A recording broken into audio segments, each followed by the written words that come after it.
What is popping YouTube? Back again with another video. Today we are diving into a 2023 rookie mock with your boy, just going through my rankings, going through my first round, how I see it should be.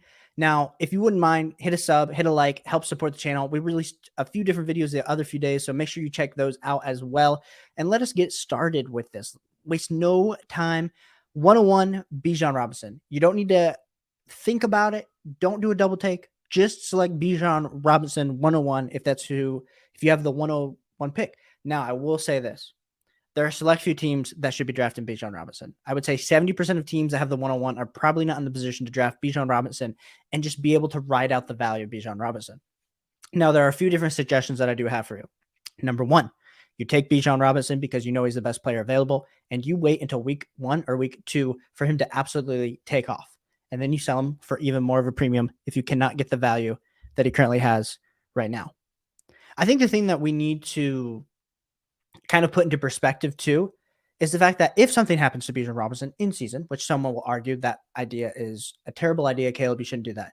Breece Hall, even though he tore his ACL, is still getting taken as the RB2 in Dynasty. So I am very confident that as long as Bijan Robinson gets drafted in the first round and shows just the smallest bit of promise, that next season he will be ranked very considerably to where he is now.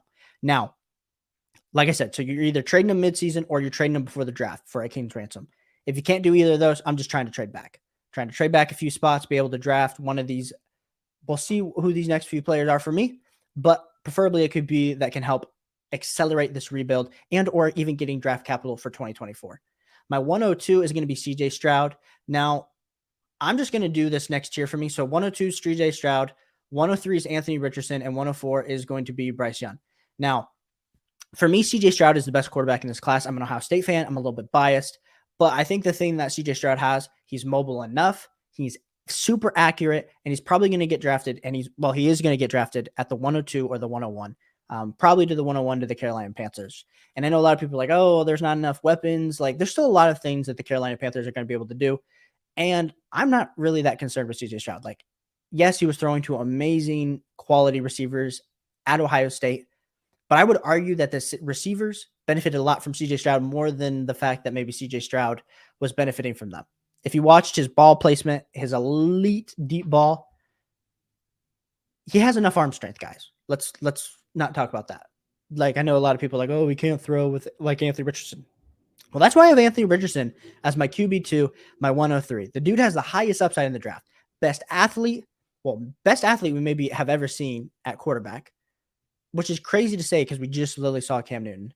And excited to see Anthony Richardson. As long as he gets drafted in that top 10, Anthony Richardson easily going to be a top 2 quarterback, a top 3 dynasty asset for this rookie class. Excited to see where he lands. Would love to see him on the Colts. I think with Shane Steichen, that would be great.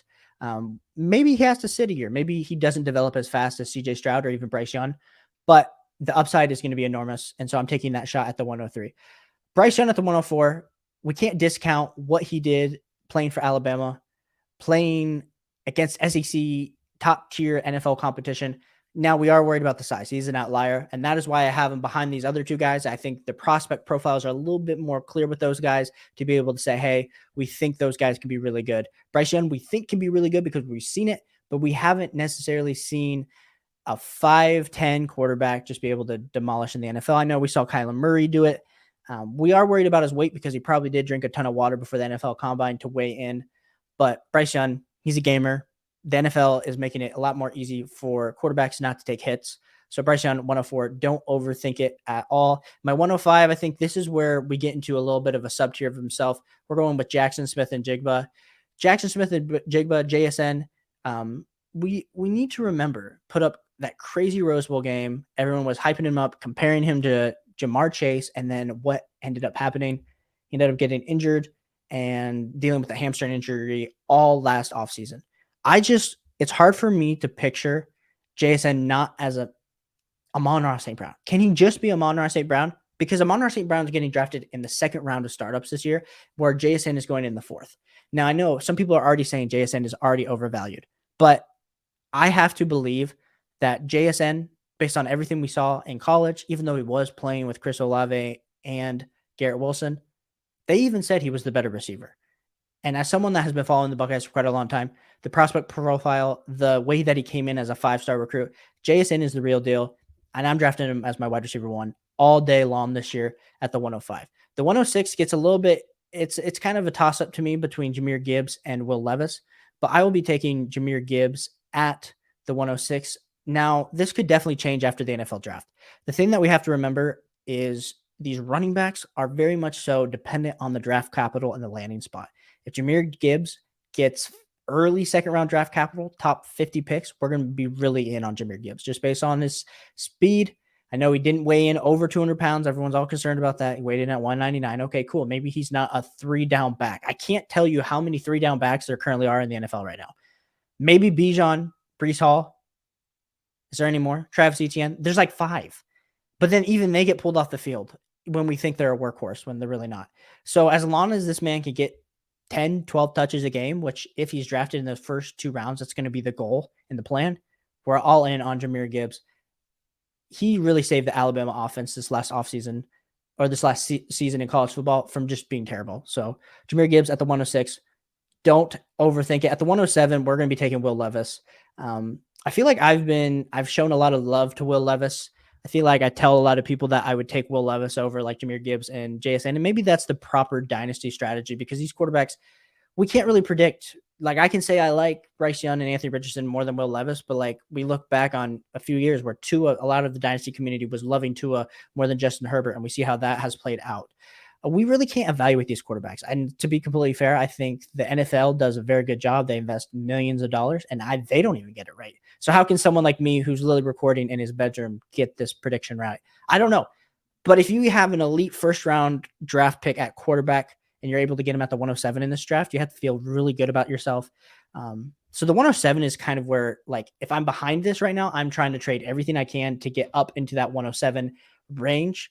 But I wouldn't be beating myself up at the 107 because one of these guys might fall. Like someone might prefer Will Levis over Jahmyr Gibbs, and then all of a sudden you get Jahmyr Gibbs at 107, or JSN might fall to 107. So those are all things I would be considering.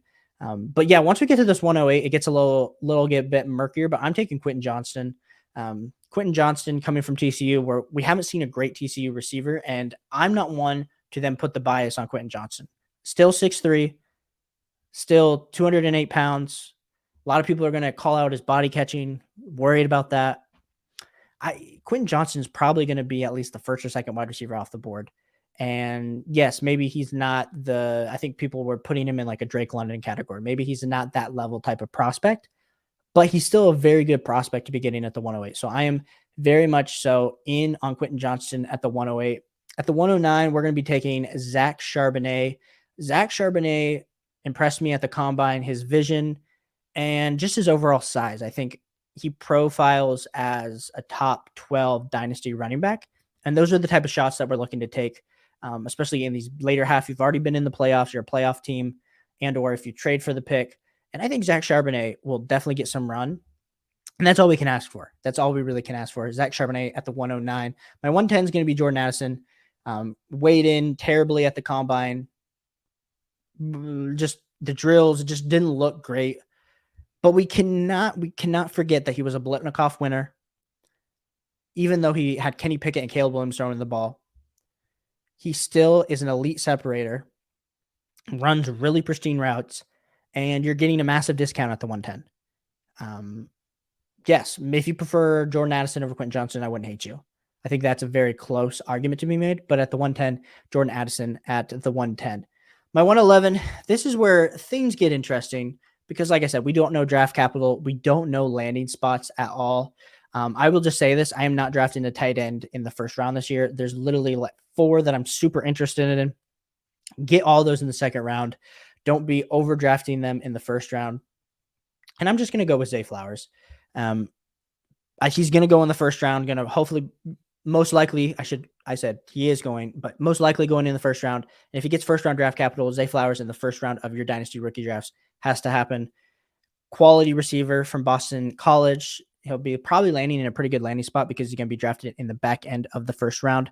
But yeah, I think that's something that we have to be excited about, even if he does get those, I don't know, like not the highest pristine of draft capital. And at my 112, and to finish out this video, Devin Achane. I love me some Devin Achane. I think he is very comparable to Chris Johnston, which is an outlier. We're taking a shot on an outlier here. But if you have the 112, I wouldn't bet on him falling to the 203, 204. So I'm just going to reach on Devin Achane here, hope that he gets top 3 rounds of NFL draft capital, and take it to the bank from there. But like I said, if you've tuned in this whole time, I appreciate you guys for tuning in. Please like and subscribe. We're going to be releasing another video tomorrow talking a little bit more, diving deep into these quarterbacks, these rookie quarterbacks. So like I said, we're in rookie season. We're going to be doing a ton of dynasty startups. So make sure you hit that subscribe button so you can get in drafts with us. They're all free, just all to get better as a dynasty community and to continue to improve. So looking forward to it, and talk to you guys soon.